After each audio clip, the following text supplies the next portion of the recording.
Rhonda, what you said in your opening when you were speaking about the authentic self. And we hear that a lot, but that's not always something that's easy to tap into.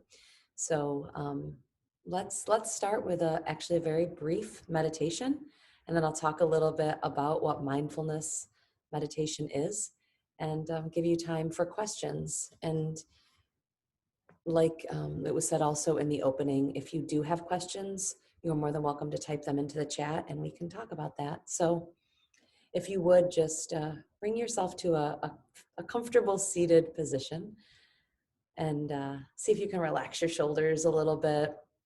You are more than welcome to have your eyes open. I typically close my eyes when I practice, but today I'll keep them open. And just pause here for a moment and take a really deep breath in and a really deep breath out. And then do that one more time. Take a full breath in and a long breath out. And now for just, how about 30 seconds? All that I'm going to ask you to do is pay attention to the fact that you're breathing. That's it. So you're breathing in and noticing that you're breathing in, and breathing out and noticing that you're breathing out. And do that again. Just notice that you're taking these breaths in and breaths out. Just 10 more seconds. Perfect. If your eyes have been closed, you're more than welcome to let them open. So mindfulness meditation is not about becoming a better breather or paying better attention to your breath. And you might think, well, that's what you just did with us, right? Like, isn't that what it's about? It's not. Mindfulness meditation might over time be something that helps you to relax or calm down, become a bit more peaceful and more compassionate.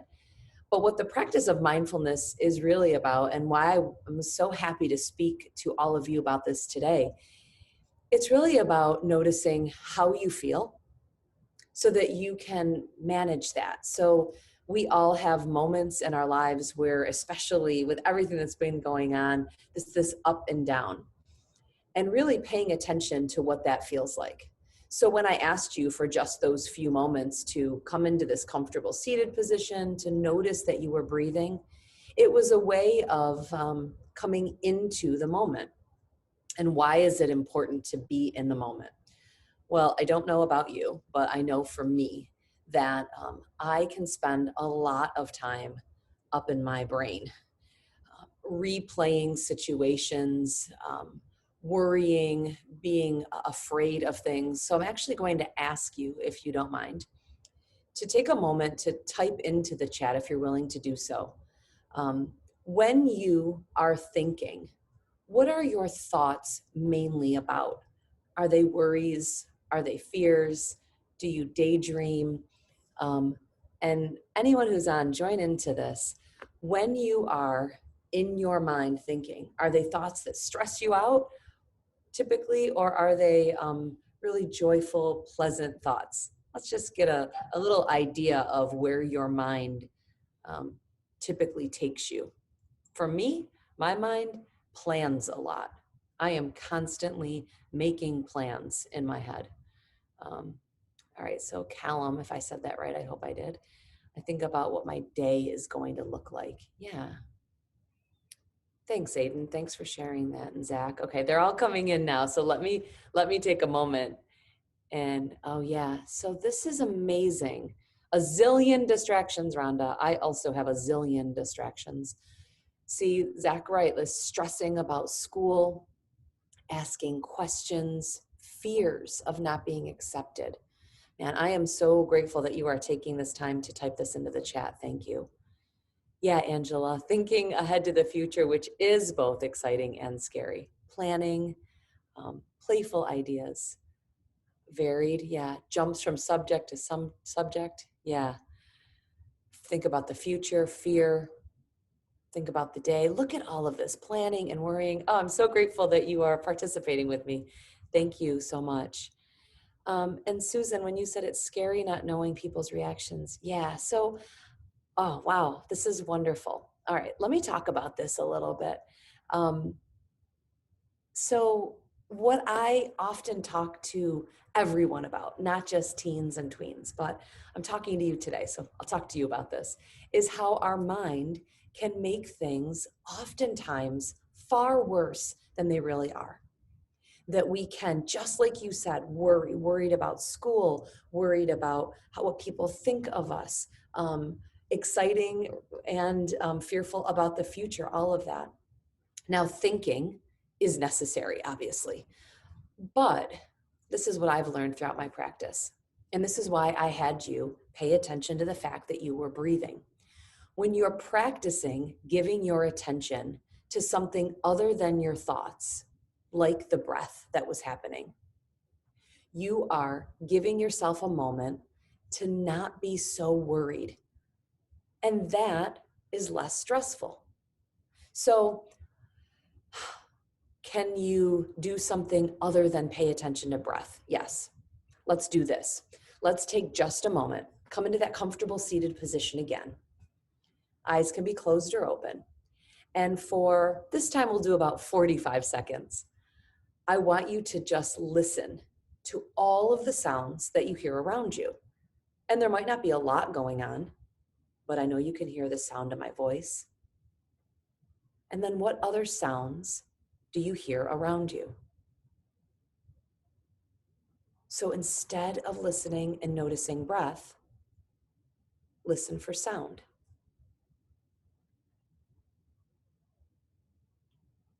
Almost there. 15 more seconds or so to just listen.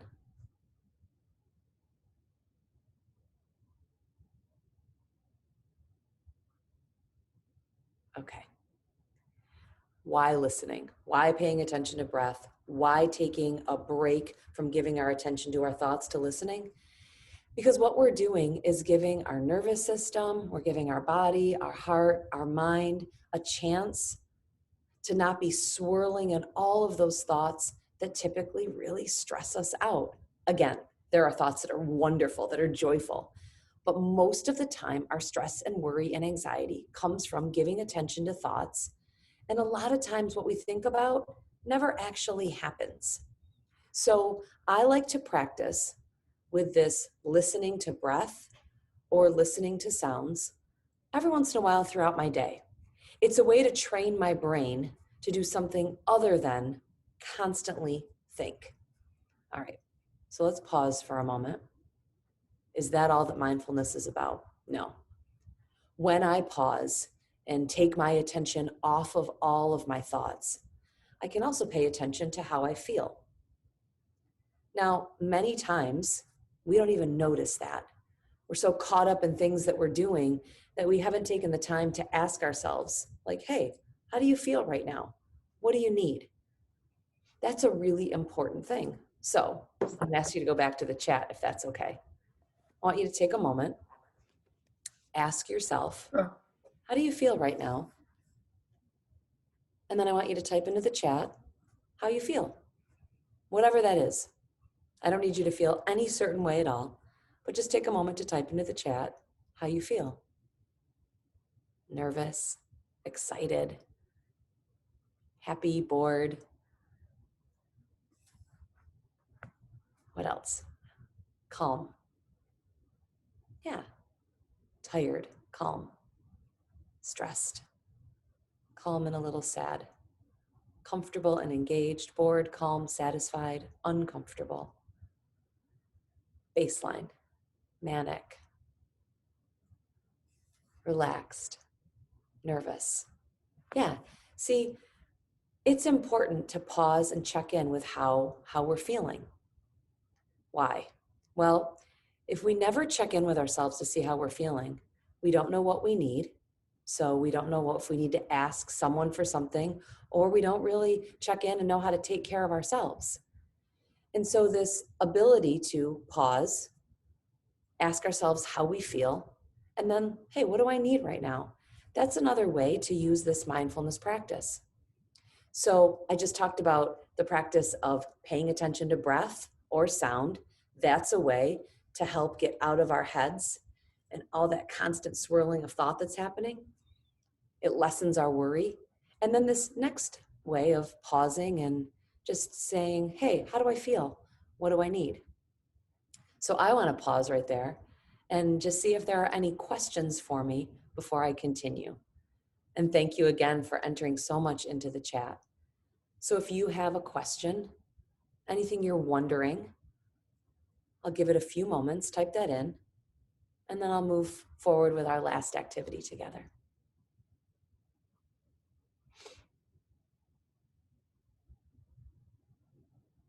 No questions? Maybe I'm not waiting long enough.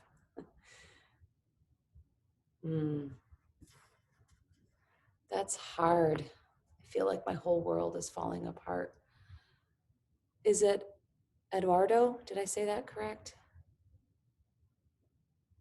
Yeah, Addison, the question was, do you have any questions for me?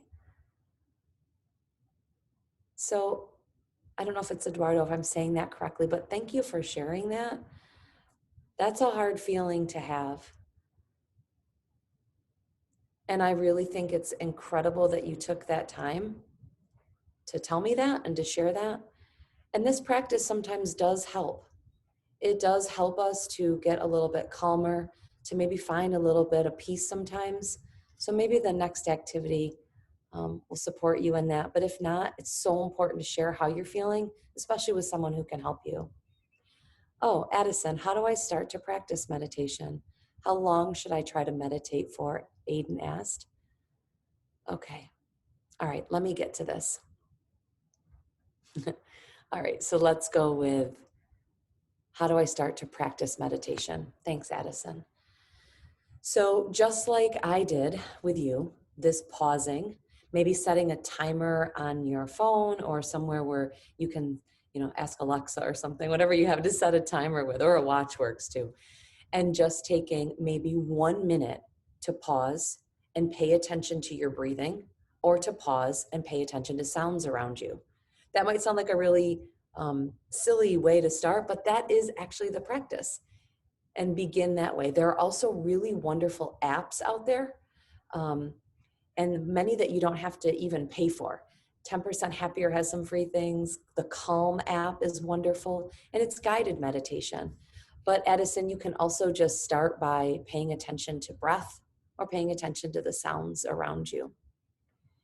So Aiden, how long should you try to meditate for? Well, like I just said to Addison, you can meditate for anywhere. You can start with a minute. You can start with 30 seconds. And you can even set a timer and say, like, I'm going to try it for 3 minutes and see what happens.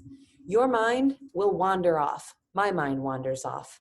My mind is always thinking. That's what it does. And the practice of meditation is when you come back and pay attention to breath or sound in this mindfulness meditation. So yeah, there is, Owen, a lot changing. Any tips for calming down when you feel angry? So Callum, let me give you a few things. And the last meditation we're going to do together might actually be something that might help as well. So calming down, you might have heard this before and you might think, oh, great lady, thanks a lot. But taking breaths in and out, or even putting a hand on the heart, is this way of saying nice things to yourself, or breathing in deeply starts to send a message to your body that, like, okay, it's time to take a break. It's time to step away from something. And I love that what you asked was how to calm down when you feel yourself getting angry. You're not quite there. So maybe you really pay attention to what happens to you when you get angry. I know in me, when I'm starting to get angry, my chest gets tight. Maybe when you start to notice that, that's where you take a hand or take some deep breaths in, or say nice things to yourself, or simply say to yourself, let's see if we can calm down. Let's see if we can rest. It starts to send a message to ourselves. Thanks for that. What do you do when people ask you uncomfortable questions? Oh, Addison, I am going to come back into that place here of I pause. I take those deep breaths in and out as well. And I either say, I'm uncomfortable answering that, or I say, all right, let me try to give this an answer for you. It's kind of kindness with that. But that's a great question, because being uncomfortable, nobody wants to feel uncomfortable.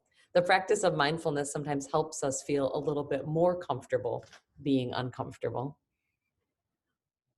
Oh, okay, Susan, let's see. What should I do if my family doesn't understand or like when I tick? Oh my gosh. You all are asking so many wonderful, wonderful questions. So over time, what I know about my practice of mindfulness is that we can't just change all of these discomforts and reactions in a moment. And we are supposed to have all of these feelings. But what I have learned and what research shows us is that when we take moments throughout our day, maybe in the morning, to start your day by saying kind words to yourself or taking a few deep breaths in and out, that what we're really doing is changing the patterning in our brain so that we can, like you said, keep our head cool, or we can step away from something. So this practice, starting a meditation practice, 1 minute a day, and then maybe the next week, 2 minutes, helps us to start to retrain ourselves that we can calm ourselves down. We can feel all of these feelings, and we can say kind things to ourselves. Georgia, that's a great question. And it's got to feel really sad that when people are making fun of you. I know that doesn't feel good for me at all when that's happened to me. You can explain in a calm voice that this is just a part of who you are. I don't know what things you've tried before, and maybe some of the other adults on here have some other advice, but what I would do in this situation is I would again see if I could get my body in a calm space and understand that this discomfort is a part of it. I would take those deep breaths in and out, and I would see if I could find the words to simply say, this is part of who I am, and I'm proud of that. Now, you might not be, that might be some hard work to do, but this work of mindfulness meditation and the practice we're going to end with right now is a loving kindness meditation. And the loving kindness meditation is a way to find compassion. And maybe if we start to have an inner critic, we have a voice in our head that's not very kind. I have that voice. I don't know if anybody else has that voice in their head. That this loving kindness meditation is a way to help ease that. So thank you, and thanks, Toby. I have that voice too, yeah. All right. I love these questions. And adults that are on here that are facilitating this, if more questions come in, please feel free to email those to me, and I'll do my best to send some deeper answers and some other practices. But let's end together today with a loving kindness meditation. So I'll ask you again to come into a comfortable seated position. You can have your eyes open or closed. The loving kindness meditation is a way to practice being kind to ourselves and to others. So take a very full breath in and a big breath out. I like to place my hand on my heart. You can, but you don't have to. I want you to think, please, about someone that you love. Now, this can be anyone. It can also be a being, an animal, right? You might have a pet. Someone that you love. And I'm going to say these phrases. I want you to think these phrases and say them to this person or this animal or this kitten, whoever. May you be safe. May you be happy. May you be healthy. May you live with ease. May you be safe. May you be happy. May you be healthy. May you live with ease. And now pause. Take a really deep breath in and a long breath out. And now I want you to say these words to yourself. May I be safe. May I be happy. May I be healthy. May I live with ease. One more time. Say those words to yourself with me. May I be safe.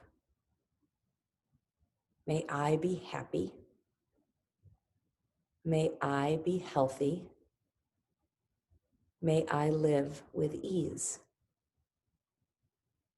And now one last thing together. I want you to take your eyes around the screen and just see the names of the people that are here and maybe some of the faces.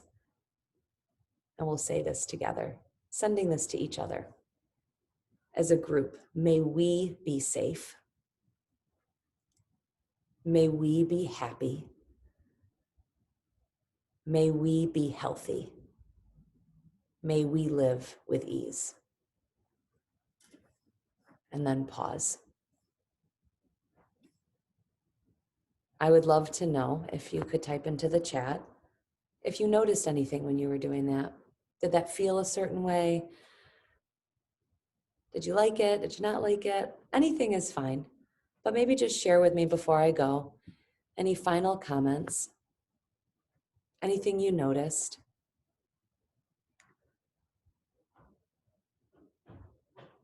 Yeah.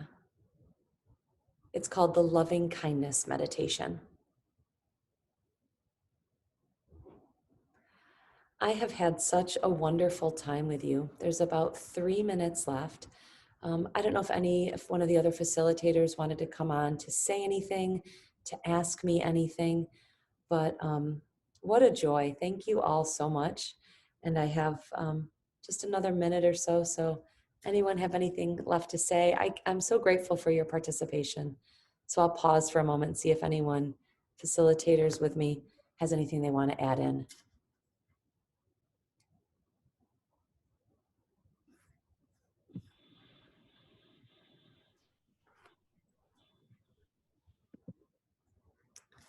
Erica, thank you so much for today. This was so wonderful. And I have noticed that people are saying, I felt calm, I feels relaxing. And I know I feel that way too. What a great way to start the day. And I know when you came on initially, you did say that you did find research that mindfulness does help with tics. And that was one of the reasons that we definitely put this on here. It also has been proven to help with anxiety. Yeah. And Wendy, that loving kindness meditation, as I'm seeing this pop up, it might not seem so, but when we take the time to say these kind words, it does reduce the anxiety and the stress and help to build a more positive place in our head. So thank you so much for all of you. And Wendy, again, if you want to stay connected to me and I can send resources out to the students, I do have a YouTube channel. It's called Mindfully Educated, and it's got all of these practices on it. So I'm going to leave. To all of you, thank you so much for your participation. And it was really, really wonderful. Be well, everyone. Thank you, Erica. Thank you.